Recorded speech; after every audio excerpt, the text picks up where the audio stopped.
Oklahoma City working for the gas company. And he got his first good check. That's all the money they had. Got his check, had his billfold in his back pocket. Back pocket apparently had a hole in it. What do you think happened to the billfold? See.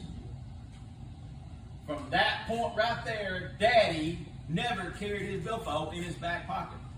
He put a safety pin right there because he says, if it's here, I know exactly where it's at, and if it's safety pinned in, it ain't coming out. And I'm like, okay. But the problem is, that's what he talks about. He says, you make money, and as soon as you do, you lose it on the ground. You can never get ahead. You're just existing, and you're existing in a negative plane. Do you ever feel like you're existing in a negative plane? I'm not talking about just spiritually. I'm talking about spiritually and physically. That you can't even get ahead physically. You never feel good. You feel good for a little bit, then all of a sudden, because some kid don't pay attention to your chair, what happens, Amber?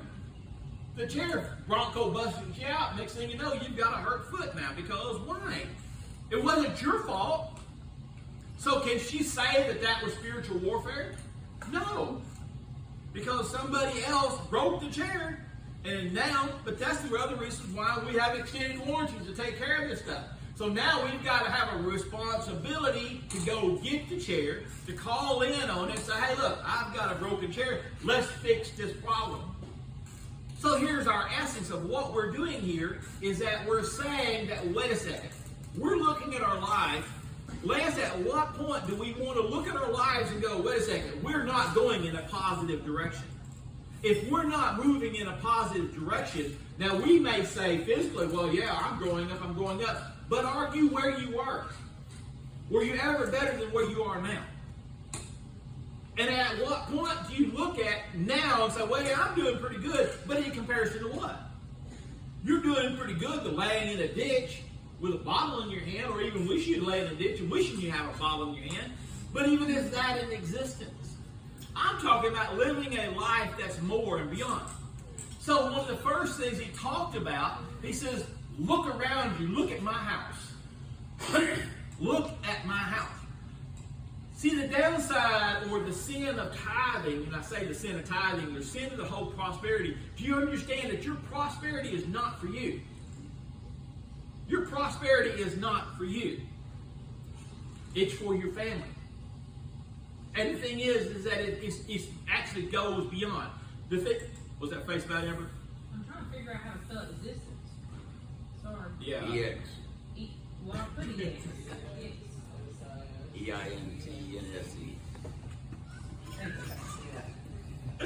I'm sidetracked on that one. So, one of the things he talked about was looking at the church.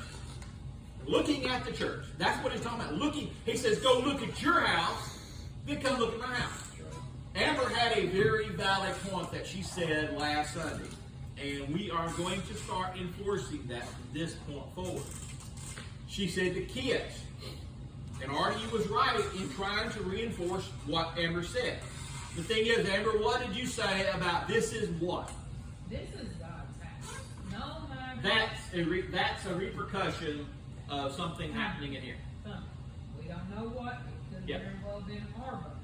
But something happened. Yep. And it could have been a rock from Noah. Nobody knows. But the thing is that the point is, they need to be trained. That's exactly. what Family Day is to train them how to sit in here and give them one day that they've got to learn how to act. So everything is about training them up. So the jumping and running, that goes for all of them. Mine included. Y'all see it? Tell them. Stop right passing in the church. Go outside. There is a whole big old field down over there. but the extension is basically taking care of what God has given us. And not just taking care of it. If we go sit, Amber and I walked here last night, was it last night or yesterday, and you made a comment about, well, we cut down the roses, we pruned them back, and they're already putting back out again. They're pretty. Everything is starting to look neat around the church. We're getting things cleaned up. We want it where our church has a curb appeal. Because we want to get people in. We want to draw people in because, again, Where a tree is judged by its what? Fruit. It's fruit. And so we have to grow as a church, because if we're not bearing fruit, you know, it's just like when I was talking to Jessica this morning. She said, that little boy that came in this morning, she said, well, he's not been to church. I said, good, he's here to church now. We want to be able to draw these kids in and them be in a place. We want the parents to come in.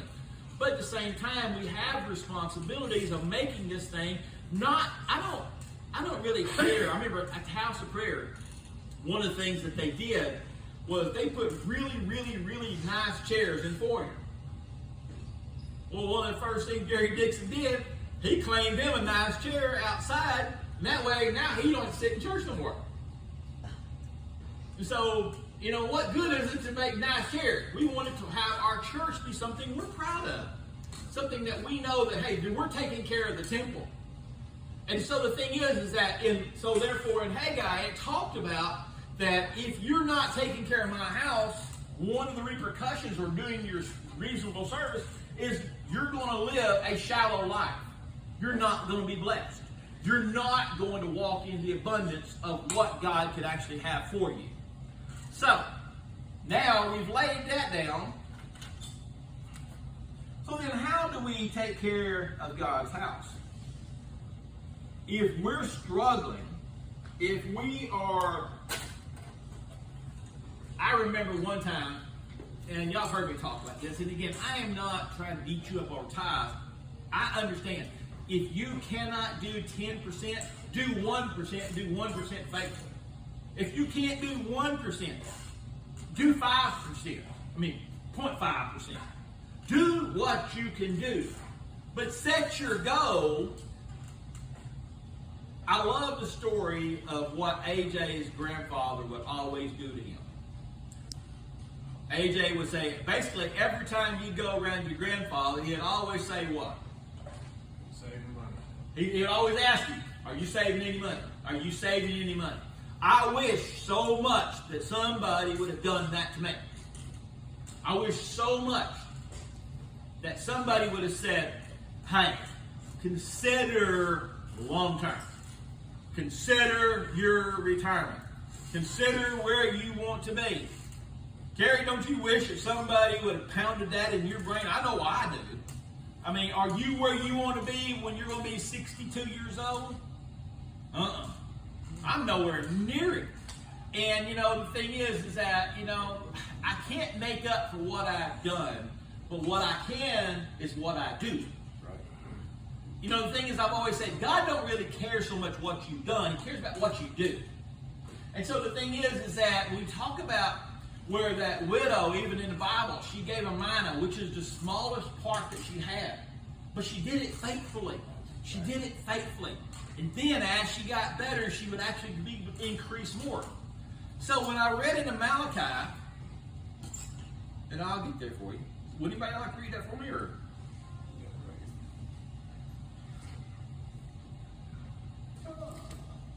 I wouldn't go over it. So basically, he's talking about this thing. And he says, Which one do you know? Malachi 3 or 4. Basically, Malachi 3, he says, even from the days of your fathers, you have gone away from my ordinances, and you have not kept them. Return unto me, and I will return unto you, saith the Lord of hosts. But you said, wherein shall we return? God answers, will a man rob God? Yet ye have robbed me. But you say, wherein have we robbed thee? And he answers, in tithes and offerings. So, tithes and offerings. Did you notice there are two different things?